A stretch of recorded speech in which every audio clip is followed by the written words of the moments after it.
ओम नमः शिवाय दोस्तों, कैसे हैं आप सब लोग। ज्ञान गुण सागर में पंडित मनोज चौबे फिर से हाजिर हो गए आपकी सेवा में। ओम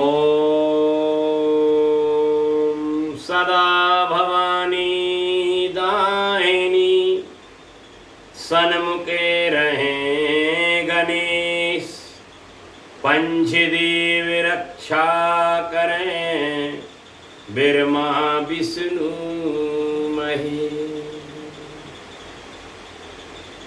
सभी लोग बोलिए शुभ लाभ। ओम मंगलम भगवान विष्णु मंगलम गरुड़ध्वजा मंगलम पुंडरीकाक्षम मंगलाय तनो हरि। सभी लोग इस मंत्र को जानते हैं। इस मंत्र का क्या अर्थ है और क्या इसका फल है और कहाँ इसको बोला जाता है, इसके बारे में हमें थोड़ा सोचना पड़ेगा और इसके बारे में ही चर्चा करेंगे।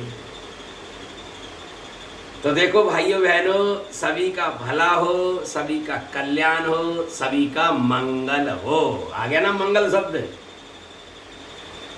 तो मंगल किसका हो?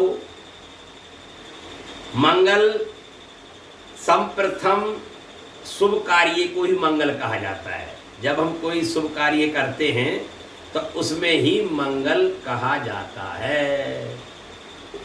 अब शुभ कार्य भी कई होते हैं। सर्वप्रथम बच्चे का जब जन्म होता है, अपन लोग जब जन्मते हैं तो काम तो शुभ है, लेकिन उसमें मंगलम भगवान विष्णु नहीं बोला जाता। ठीक है ना, क्योंकि काम तो शुभ है। संतान का जन्म हुआ है, भाग्यशाली है कि आप मनुष्य अवतार लिया आपने, चाहे स्त्री रूप में लिया हो चाहे पुरुष रूप में। ठीक है ना। अच्छा, अब आ जाती है कि मंगलम भगवान विष्णु मंगलम गरुड़ध्वजा। और कहाँ बोला जाता है? तो मंगल कार्य एक नया मकान लेते हैं, बढ़िया फ्लैट लेते हैं, या कोई महल कोठी बनाते हैं, या कोई बिजनेस के लिए कोई शोरूम खोलते हैं, कंपनी खोलते हैं, तो मंगल कार्य तो ये भी है। लेकिन वहां भी ये नहीं बोला जाता। प्रेम से बोल सकते हैं, लेकिन वहां भी ये नहीं बोला जाता। अब बोला कहां जाता है? अब आप भी समझदार हो। कहां बोला जाता है? तीसरा बोला जाता है जब बच्चा बच्ची की शादी होती है। आपकी भी शादी हुई होगी और नहीं हुई होगी तब हो जाएगी आपकी। ठीक है ना, क्योंकि संसार में भगवान ने मनुष्य शरीर दिया है तो ये काम तीन जरूर उसके जीवन में उसे करने ही पड़ेंगे। एक मनुष्य जन्म, हमने जन्म लिया संसार में। दूसरा जीवन साथी, एक दूसरे का मिलन, ठीक है, विवाह, शादी, लगन, ठीक है ना। और तीसरा आपका भाग्य, बिजनेस, नौकरी, ये तीन ही काम है ना अच्छे। लेकिन इसमें जो मांगलिक कार्य है वो मेन है शादी का। तो यहाँ पर क्या हो रहा है कि हम देख रहे हैं कि चाहे अमीर लोगों का घर देखते हैं तो वहाँ भी बच्चे खूब पढ़ लिख जाते हैं, खूब सुंदर हैं, गोरे भूरे हैं, लंबे चौड़े हैं, ज्ञानी भी है, विज्ञानी भी है, शिष्टाचार भी है, सदाचार भी है। ये गुण होने के बाद भी, इतने सद्गुण होने के बाद भी वो बच्चा बच्ची की शादियों में बड़ा भारी विलंब हो रहा है, बड़ा परेशानी आ रही है। ऐसा क्यों? अब ऐसा इसलिए कि आप खुद सोचिए, पार्वती जी की शादी में कितनी विलंबता आई, ये आप जानते हैं सब लोग, ये बिल्कुल सत्य मानिए आप। और भगवान राम जी की शादी सीता जी से हुई तो सीता जी के शादी में भी बड़ी विलंबता आई, उनके पिताजी को बड़ा परेशानी उठानी पड़ी।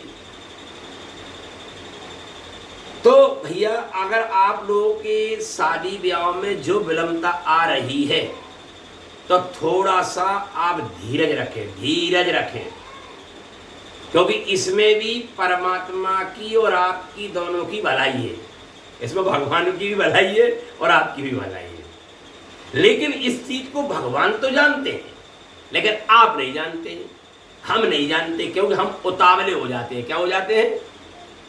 उतावले, परेशान, और फिर भगवान को भी बुरा भला बोलने चालू कर देते हैं, और फिर अपने भाग्य को भी बुरा भला, अरे हमारे भाग में ये लिखा है, हमारे नसीब में नहीं है, समझा?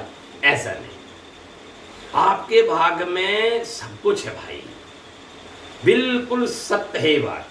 बस आप भरोसा कीजिए, भरोसा कीजिए, और आप अपने को अकेला मत मानिए, क्योंकि जब आपका जन्म हुआ था धरती पे तो उसके साथ साथ आपके जीवन साथी का भी जन्म धरती पे हो चुका है। ये पक्की बात मानिए, शास्त्र वाली बात है ये। जहां तुम्हारा जन्म हो गया तो आपके जीवन साथी का भी जन्म हो चुका धरती पर। बस अब उसका पता कैसे चले, पता कैसे चले?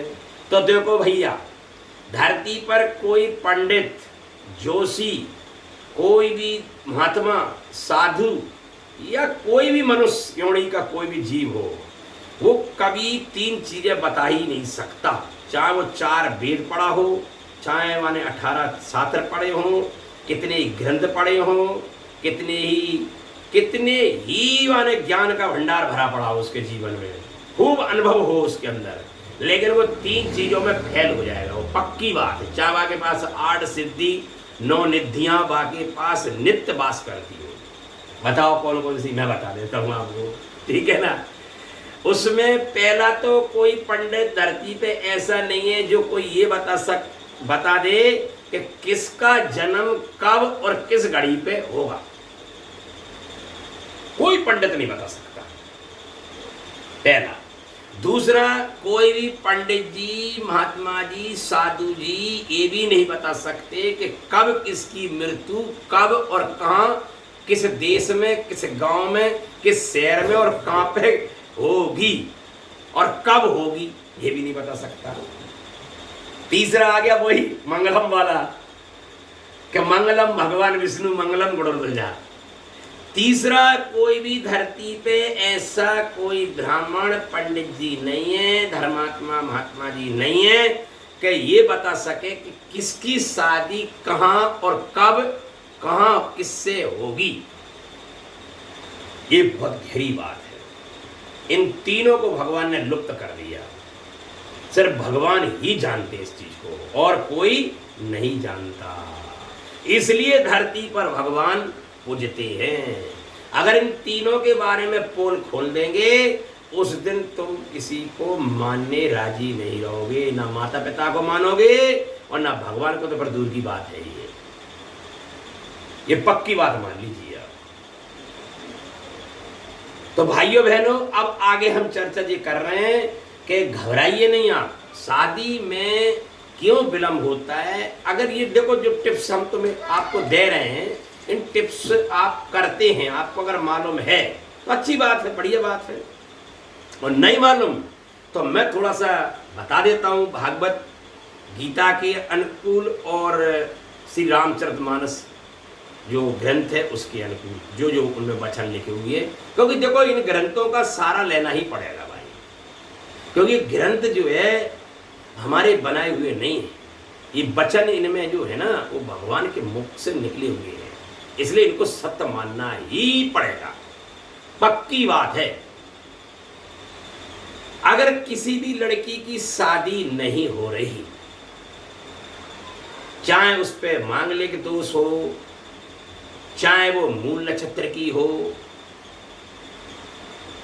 चाहे वो चंद्रमंगली हो, जो भी उसके ऊपर कुछ कोई भी प्रॉब्लम हो उसके ऊपर हो, बस उसको एक सरल उपाय है, अगर वो कर सके तो मैं कहता हूं उसका मंगल भी शांत हो। ठेठ मंगल ही होता है, एक चंद्र मंगल ही होता है, ये दोनों से राहत मिलेगी उसको और बिल्कुल उसका घर बैठे रिश्ता आएगा। घर बैठे, ये पक्की बात है। उसको प्रयास, उसके माता पिता को संघर्ष नहीं करना पड़ेगा, पसीना नहीं बहाना पड़ेगा कि मेरे परेशान हो गया अपनी बेटी की शादी के लिए, कोई रिश्ता ही नहीं मिलता। पंडित जी,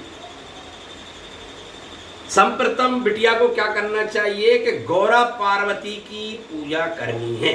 मंगला गौरी, ध्यान दो बहन, मंगला गौरी, मंगलम भगवान विष्णु मंगलम, ठीक है ना, मंगला गौरी यानी गौरा पार्वती। बस अब गौरा पार्वती की पूजा कैसे करें मैं बता देता हूं। एक आता है शिव चालीसा। क्या आता है? शिव चालीसा। उस चालीसा को 40 दिन पढ़े। बस कितने दिन? चालीसा का क्या नाम है? चालीसा, यानी 40 दिन करने के लिए उसको चालीसा कहा जाता है। चाहे वो हनुमान चालीसा हो, चाहे कोई भी चालीसा हो, दुर्गा चालीसा हो। लेकिन हमें अभी क्या करना है वर्तमान में? बेटी की शादी, कन्या की शादी नहीं हो रही है लड़की की, उसको क्या करना चाहिए? शिव चालीसा को 40 दिन करना चाहिए और 41वें दिन अगर हो सके सामर्थ्य के अनुसार आप थोड़ा सा उसका उद्यापन करें, बड़ा भारी लाभ होगा बहन। और किसी घर में, परिवार में, रिश्तेदार में कहीं दूसरा टिप्स दे रहा हूं मैं आपको। सिर्फ चालीसा का बता दिया, आप दूसरा बेटी, बहन बेटी के लिए बता रहा हूं, कन्याओं के लिए बता रहा हूं। घबराइए नहीं आप, इतना बढ़िया काम बनेंगे आपके दमाटेदार। आप कहोगे कमाल हो गया पंडित जी, इतने साल परेशान था, ये तो सरल हो गया। कि कहीं शादी ब्याह में आप जाएं तो जिस लड़का लड़की की हल्दी लग रही हो, कंगन पहनाने जाएं, हल्दी चढ़ाने जाएं, वहाँ के तेल लगाते, तेलवान होते हैं, सात 5 तेलवान होते हैं, 5 लड़की के होते हैं और 7 लड़के के होते हैं तेलवान। जानती है बहन बेटियां, सब जानती है। उस वक्त जाके वो हल्दी का जो उपटन होता है वो थोड़ा चोरी करनी पड़ेगी आपको। मैं बता रहा हूँ आपको, क्योंकि अंटों पे कोई काम करते ना बहन, बड़ा मजा आता है, बहुत अच्छा लगता है और काम जल्दी बनता है। ये हमारे अजमाए हुए टोटके कह लो या कछू कह लो आप, ठीक, ये बिल्कुल सत्य बात है। वो लगाई हुई हल्दी दूल्हा की हो चाहे दुल्हन की हो, बस थोड़ी सी हल्दी एक पन्नी में, डिब्बे में पैक करके घर में ले आए आप, जिसके घर में लड़की की शादी, और लड़की अगर उठा के ले आए तो सोने में सुहागा है, सोने में सुहागा। जल्दी से जल्दी उसकी भाग्य विभाव की रेखा एकदम सुधर जाएंगी, क्योंकि हमारी रेखाएं पल पल पे बदलती रहती हैं। हस्त रेखाएं जो हैं, इधर देखो, ये विभाव की रेखाएं होती हैं। यहाँ पे जिसके 2 रेखाएं बनी हो, 2 रेखाएं, तो उसकी जल्दी शादी हो जाएगी, और जिसकी एक ही रेखा बनी है उसकी शादी में विलंबता होगी, और जिसकी 3 रेखाएं बन के कट गई तो वो भैया शादी ना करें, शादी करते ही पति उसका खत्म हो जाएगा या वो नष्ट हो जाएगी। मृत्यु के योग बनेगा ही बनेगा, पक्की बात है, गारंटी है इस बात की। तो 3 रेखाएं नहीं होनी चाहिए और तीनों में कटिंग नहीं होनी चाहिए। 2 रेखाएं बनी है तो समझिए आपकी शादी बिल्कुल एक ही होगी, और जीवन में एक ही शादी करके आप पूरा जीवन यापन करेंगे अपनी पत्नी के साथ, अपने पति के साथ, ठीक। तो आपको क्या करना चाहिए, मैं दूसरा क्या बताने जा रहा था आपको। दूसरा टिप्स मैंने आपको बताया था, क्या बताया था पंडित जी, बताओ। दूसरा टिप्स मैंने जो दिया था आपको, पहला क्या बताया था? पहला जो बताया था उसको अमल करें, शिव चालीसा को, ठीक है ना। और दूसरा जो मैंने आपको बताया था हल्दी का, काएगा हल्दी का, हल्दी अपने घर में बेटों के बिन बोले अपने घर में ले आए, ठीक है ना। वो तो वैसे ही फेंक देंगे, और बस उसको हर गुरुवार को, गुरुवार वाले बृहस्पतिवार को, अगर आपने व्रत रखे हो तो 21 व्रतवार व्रत रखे हो कभी, ठीक है, 11 बार 21 बार उद्यापन भी किया होगा, क्योंकि जिन लड़कियों की शादी नहीं होती उनको गुरुवार के व्रत जल्दी मत हमें पंडित जी पीले हाथ हो जाएंगे तुम्हारे। हाँ बिल्कुल सही बात है, झूठ नहीं है, सत्य है, नियम से करेंगे तो वो गुरुवार के दिन वो हल्दी से अपने दोनों हाथों में थोड़ी हल्दी लगाएं, जरा सी हल्दी ली, जैसे आप मुंह पे क्रीम लगाती है ना, आप ऐसे ही थोड़ी सी हल्दी लगाई और बस बस ऐसे कर लिए। बस हर गुरुवार को ये काम करना है आप। बहन बेटी, मैं विश्वास दिलाता हूं आपको ऐसा जीवन साथी मिलेगा, आप सारी जिंदगी खुश रहेंगे। और भगवान की कृपा ऐसी होगी कि आपका धन भी खर्च तुम्हारे पिता का ज्यादा नहीं होगा। लालची प्रवृत्ति का परिवार नहीं मिलेगा आपको, बिल्कुल तुम्हें अपनाने वाला मिलेगा कि हमें गृह लक्ष्मी मिल गई। बस ये लड़का की भावना और लड़का के घर वालों की भावना तुम्हारे प्रति हो, वो रिश्ता पूर्ण कहलाता है। तो ये तो हो गई लड़की के लिए, ठीक है। अब आती है लड़का। अगर लड़के की शादी नहीं हो रही है, परेशानी आ रही है, तो बहुत सरल है, बहुत ही सरल। क्या है कि हर मंगलवार को पीपल वृक्ष के पास जाइए। पहले सोमवार को चले जाइए आप, शाम को 4-5 बजे, दिन में सूर्य उगने डूबने से पहले पहले उजेले में थोड़ा, और उनको निमंत्रण दे के आइए। हे पीपल देवता, आप सबका मंगल कार्य कराते हैं, आप मेरा भी करा दो, मेरे भी फेरे करा दो। बिन फेरे हम तेरे। कितनी बार बोलना है? 7 बार बोलना है। क्या बोलना है? बिन फेरे हम तेरे, बिन फेरे हम तेरे, बिन फेरे हम तेरे। बस इतना बोलना है 7 बार।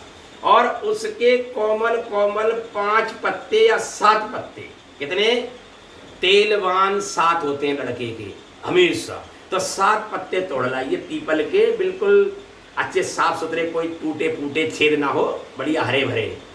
और जिधर हाथ की तरह चिकना होता है ना, उसकी तरफ उस पे हनुमान जी के सिंदूर से राम लिखिए। राम, क्या लिखिए? राम। बस बन गया काम। और उन पत्तों को बढ़िया हनुमान जी के आगे सीधे रख दीजिए, चौन आगे और डठुआ अपनी तरफ। ऐसे 7 पत्ते हनुमान जी के आगे रख दिए। नजदीक कोई भी मंदिर आपके घर के आसपास हो, हर मंगलवार अगर आपने कर दिया, 21 मंगलवार, क्या बात है, क्या बात है। ऐसा जीवन साथी मिलेगा कि आप सोच सोच सोच के कहेंगे क्या बात है। क्या मेरे जीवन में मैं इतने साल भटकता रहा और मेरे घर में सहज में सरल में मिल गई वो चीज। दूसरी टिप्स क्या है कि हनुमान चालीसा अगर आप पढ़ते हैं तो अच्छी बात है, बहुत बढ़िया पढ़ रहे हैं आप, लेकिन बस उसमें इतना कर दें, आखिरी में अपना नाम बोल दें। जो आपका नाम है ना, पूरा हनुमान चालीसा पढ़ें और उसमें नाम बोल दें, नाम, बस।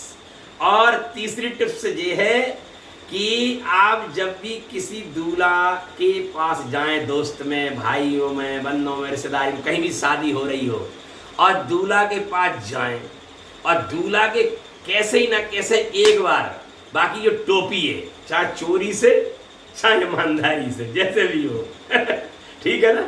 चोरी 2 प्रकार की होती है, एक चोरी से दूसरे का फायदा हो, जैसे भगवान कृष्ण करते थे। भगवान किसी को नुकसान नहीं पहुंचाते थे, कोई चोरी एक प्रशंसा के प्रतीक होती है। तो कुछ चीजें अनटोके होती हैं, इन जिन्हें बोल देते तो उन्हें हानि होने लगती है, और कोई बात नहीं है ना। तो क्या करना है, वो दूल्हा की टोपी वो इधर उधर कहीं रखे, शादी में कहीं कहीं इधर उधर बैठे, लेटे, उठते, बैठते, किसी को पकड़ा, बस उसकी टोपी को पहन के तुम कांच का खड़े हो जाओ 5 मिनट। कितने? 5 मिनट। गारंटी देता हूं, मैं गारंटी देता हूं, अगर आप साल भर के अंदर ना दूल्हा बन जाओ तो बोलो, आप जो कहोगे वो करेंगे, हम गारंटी देते हैं इस बात को। बोलो, ये आजमाए हुई है, पक्की बात है इस बात को।